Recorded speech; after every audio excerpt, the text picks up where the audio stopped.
Hello friends, good morning. Welcome to exam planet.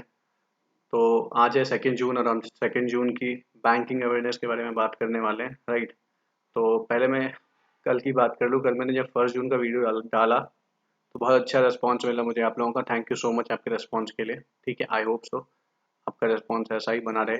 ठीक है, तो विदाउट वेस्टिंग एनी टाइम, बहुत ज़्यादा लंबी वीडियो नहीं करना चाहता मैं जानता हूँ आप लोगों का टाइम बहुत क्रूशियल है, तो थोड़ी सी वीडियो की टाइमिंग शॉर्ट करूंगा मैं ताकि आप लोगों को हेल्प हो सके। ठीक है, तो चलिए स्टार्ट करते हैं पहली स्लाइड से। Yes Bank lowers its financial year 2021-22 growth estimate for India to 8.5%। ठीक है, मैं आपको फिर से बता रहा हूँ, ये जो एस्टिमेट है ना जीडीपी का, ये अलग अलग जो ऑर्गेनाइजेशंस और बैंक्स और बाकी जो चीज़ें दे रही हैं, आपको अभी अभी पढ़ लीजिए इसको। But I will make sure कि आपके एग्जाम्स मेन से पहले मैं आपको एक कंपाइलेशन वीडियो दे दूंगा सारी जितनी भी ऑर्गेनाइजेशंस होती हैं, whether it's United Nations, IMF और इंडियन स्टैटिस्टिकल ऑर्गेनाइजेशन और जो भी है, आई मीन मूडीज हैं और इकरा हैं, जितनी भी ऑर्गेनाइजेशंस होती हैं जो जीडीपी फोरकास्ट करती हैं, उन सब की एक मैं लिस्ट आपको दे दूंगा, एक नई वीडियो बना के, और उसमें पीडीएफ भी मैं आपको दे दूंगा ताकि आपको आसानी से मेमोराइज करने में आसानी हो। ठीक है, तो फिलहाल हम देखते हैं। यस बैंक जो कि एक प्राइवेट बैंक है इंडिया की, on on Tuesday revised it's growth revised it's sorry okay, yes bank on Tuesday revised its growth estimate for India for the financial year 2021-22 8.5%. Its previous projection was 10.5%। ठीक है, तो yes bank जो है उसने last time जब 2021 शुरू हो रही थी और जब अनलॉक हो चुका था या हो रहा था धीरे धीरे करके, तो सारी चीजें ट्रैक पे आ रही थी। तो उस समय आपको याद होगा आईएमएफ ने भी 11.5 प्रेडिक्ट किया था। कितना प्रेडिक्ट किया था आईएमएफ ने? 11.5 प्रेडिक्ट किया था आईएमएफ ने। तो यस बैंक ने भी 10.5 प्रेडिक्ट किया था कि 10.5 के रेट से इंडिया ग्रो करेगी 2021 में।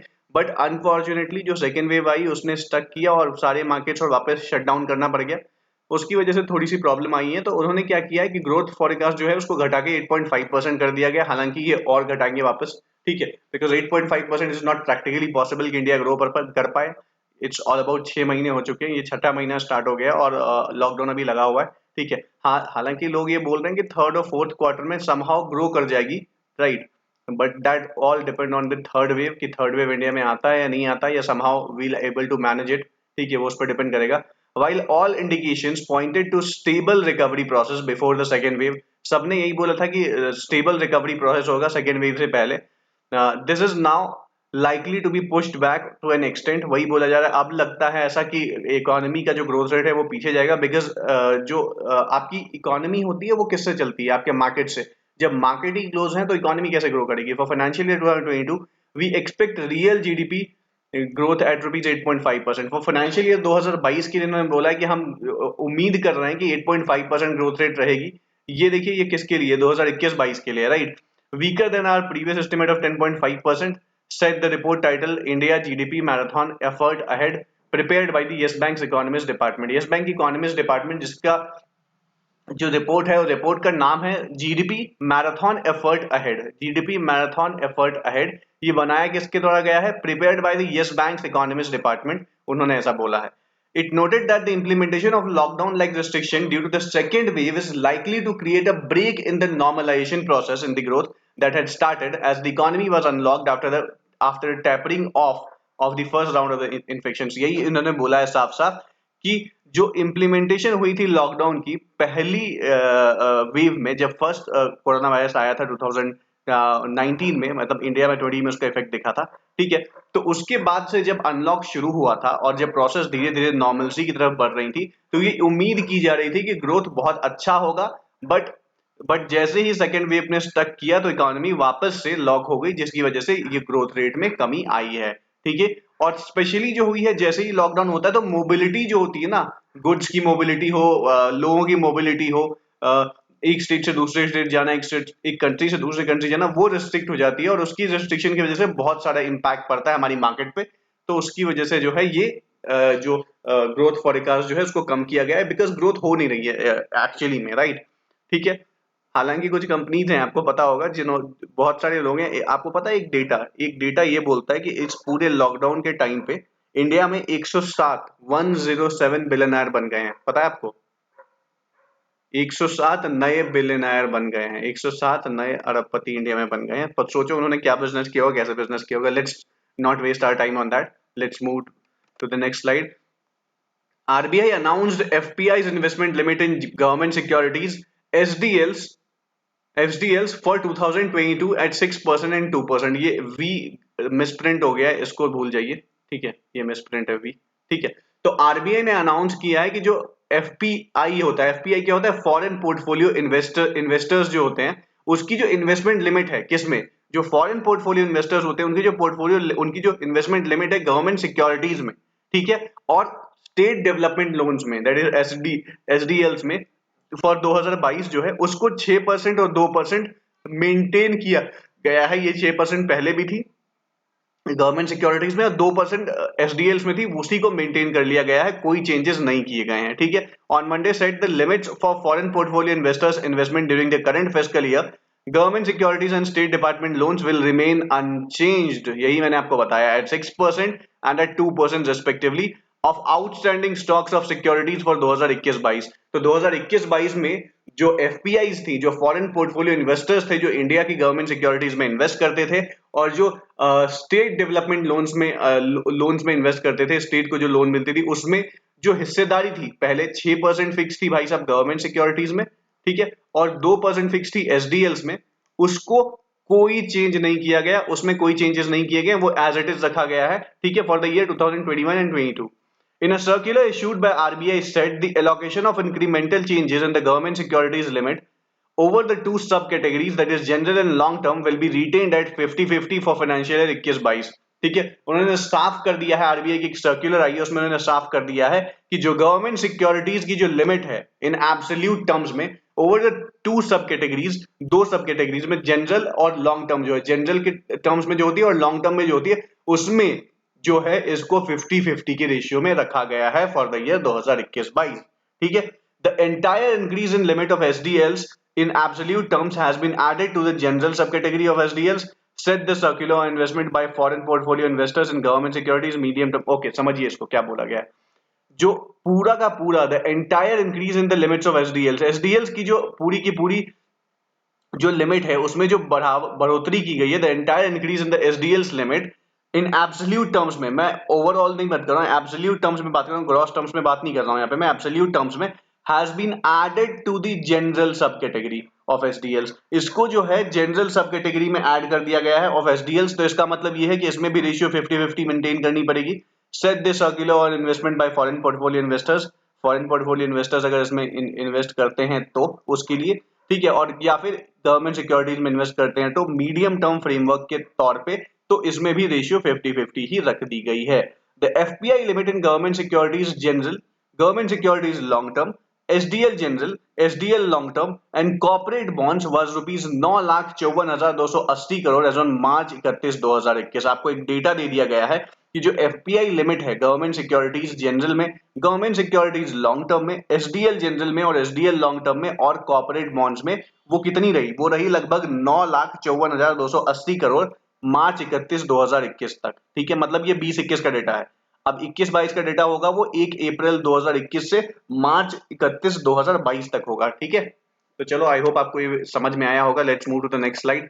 Public sector banks to lend up to 5 lakh to individuals for कोविड-19 ट्रीटमेंट, ये आप सबको पता है, ठीक है, बट अब इसको जो है जो हमारी जो बैंकिंग एसोसिएशन है, जिसको हम बोलते हैं इंडियन बैंक्स एसोसिएशन, उसने मैंडेटरी कर दिया हर बैंक को कि आपको एक ऐसा लोन सेगमेंट तैयार करना पड़ेगा, एक लोन तैयार करना पड़ेगा जिसमें आप पब्लिक को लोन देंगे, किस चीज के लिए, कि वो अपने आप का कोविड का इलाज कर सके, जिसकी लिमिट जो होगी वो लगभग 25,000 से लेके 5 लाख तक की लोन होगी, ठीक है, ये आपको देना पड़ेगा, ऐसा एक लोन स्कीम हर बैंक को लानी पड़ेगी, ये बोला गया है इंडियन बैंकर्स एसोसिएशन के द्वारा। देखिए साफ साफ लिखा है, public sector banks have announced to provide unsecured loans of up to 5 lakh, ये एक अनसिक्योर्ड लोन होगा, मतलब इसके एवज में आपको कोई भी सिक्योरिटी या मोर्गेज बैंक के पास नहीं रखना पड़ेगा।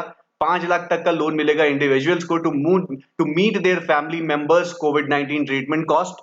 This comes in the wake of the ongoing second wave of the pandemic that was swept across the country, unleashing untold miseries on families across income groups। ठीक है, ये इसलिए किया गया है क्योंकि सरकार ने देखा है कि कैसे कोविड-19 का जो सेकेंड वेव आया है उसने पूरी इंडिया में पैर पसार लिए हैं और बिना जाति धर्म पैसा देखे कि किस फैमिली के पास कितने पैसे हैं, कौन किस जाति से आता है, किस धर्म से आता है, ठीक है, बिना देखे हुए वो हर किसी पे बराबर तरीके से चोट कर रहा है। तो इस केस में सरकार ने ये बोला है कि बहुत सारी ऐसी फैमिलीज हैं who are not able to survive, उनको खाने की पूर्ति नहीं हो रही, वो इलाज कहां से करवाएंगे।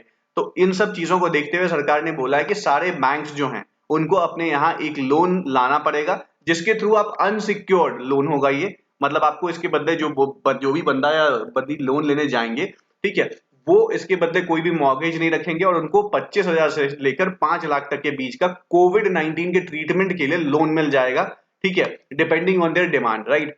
This forms part of 3 new loan products announced by them on Sunday to provide fresh lending support to vaccine manufacturers। देखो, इसमें एक तो ये हो गया 5 लाख तक का, इसमें एक और लोन है जिसमें उनको बोला गया है कि सारे बैंकों को कि आपको एक लोन लाना पड़ेगा, जिसमें आप लोन्स किसको देंगे, to provide fresh lending support, ताकि आप एक फ्रेश लेंडिंग देंगे, किसको देंगे, to vaccine manufacturers, hospitals, dispensaries, path labs manufacturers and suppliers of oxygen ventilators, importers of vaccines and COVID related drugs, logistic firms and individuals suffering from COVID-19। तो basically ये जो schemes आई हैं सब Covid से related है, right.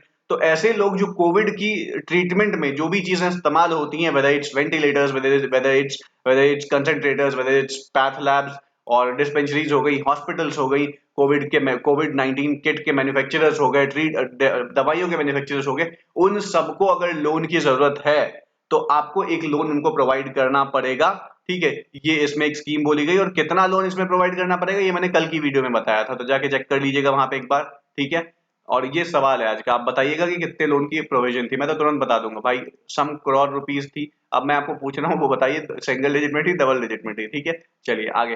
As per these announcement made at a joint press conference, Indian Bank Association, ये वही बोला गया इसमें 25,000 से 5 लाख तक का लोन मिलेगा ट्रीटमेंट के लिए, ठीक है। 5 साल का टेन्योर होगा इसमें, ठीक है। The repayment tenure is 5 years. SBI would charge an interest rate of 8.5% per annum on other banks to decide their interest rate। हाँ, जो मैंने लास्ट वाला आपसे सवाल पूछा ना, उसका मैं आपको इंटरेस्ट रेट बता सकता हूँ। 7.5% का इंटरेस्ट रेट गवर्नमेंट उस पर लगाने वाली है, जो वो ऐसे लोगों को देगी जो इन चीजों में डील करते हैं, हॉस्पिटल्स हो गए और वेंटिलेटर्स हो गए और ऑक्सीजन हो गए, ठीक है। उनको जो लोन देगी उस पर 7.5 साढ़े 7% का इंटरेस्ट रेट लगेगा, ठीक है। अब आप मुझे बताइए वो अमाउंट कितना है, कितने तक का लोन उसमें मिल सकता है, ठीक है। ये देखिए यहाँ पे देखिए लिखा हुआ है साफ साफ, capped at interest rate of 7.5%।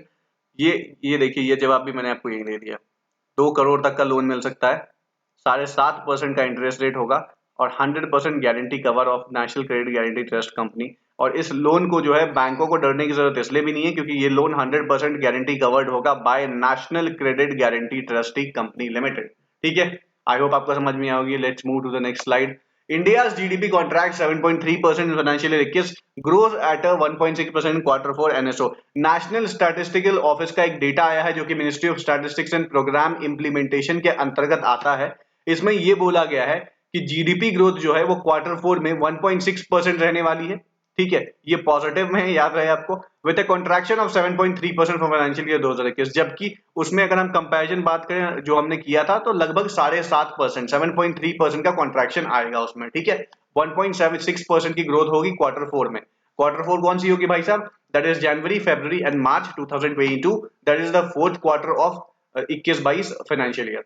This is the first full year contraction in 4 decades since 1979 to 80 when GDP has shrunk by 5.2%। आपको पता होना चाहिए कि ये पहला साल है 2021 जब चारों के चारों क्वार्टर में हमें डिक्रीज देखने को मिला है। The first full year contraction, पहली बार ऐसा हुआ है कि पूरे साल कॉन्ट्रैक्शन देखने को मिला है 4 डेकेड्स में। आखिरी बार ये जब हुआ था ये हुआ था 1979-80 में when GDP had shrunk by 5.2%, ठीक है।